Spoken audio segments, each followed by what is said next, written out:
Crimson Desert.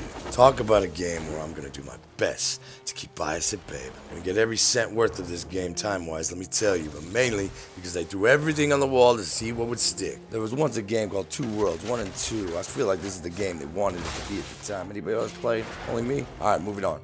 No character creation, even though there should have been. Plays 3 basic chuds and there's not a barber for at least 30 hours into the game. Trust me, I ran the numbers. Story ain't much to speak on either, but what that lacks, it makes up for in personality. The game is wacky as all hell, going from medieval to sci-fi in a matter of seconds. Tons to explore on such a massive map with terrains that vary, with the effects doing the same.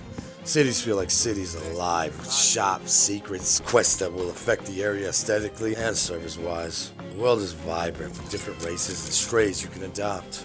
The main characters and quest givers, however, they lack the life towns have. The enemy variety is lacking too, but only at first because there's plenty of different types later, but that's okay because the biggest enemy will be the controls.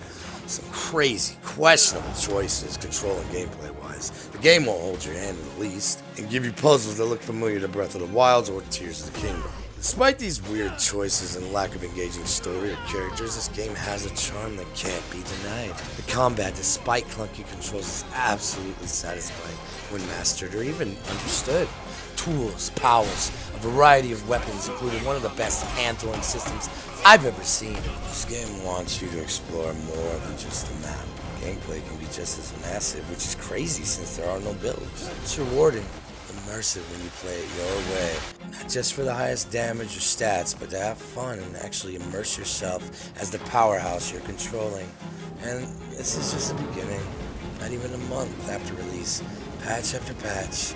And not the ones you don't see a difference in, but they're adding what players want. New skills for all the playable chuds, aesthetic features for us Fashion Souls players, and armor sets most developers would have dangled behind a paywall. Say what you will of the game's quote-unquote faults, but it's been a while since a game looked like this. Even longer since I've seen greed not be a factor in updates. There's a lot I didn't even touch on, but for as obscure as the game is, you're bound to look something up or have seen something about the game already.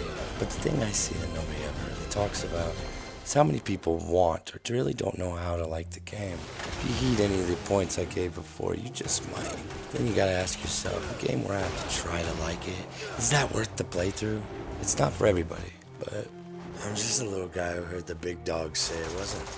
Tiptoeing around their decision or didn't have enough time to give it theirs. But it is. And even if you don't like it, the game will give you some bangers to make fun of. Sure did for my brother.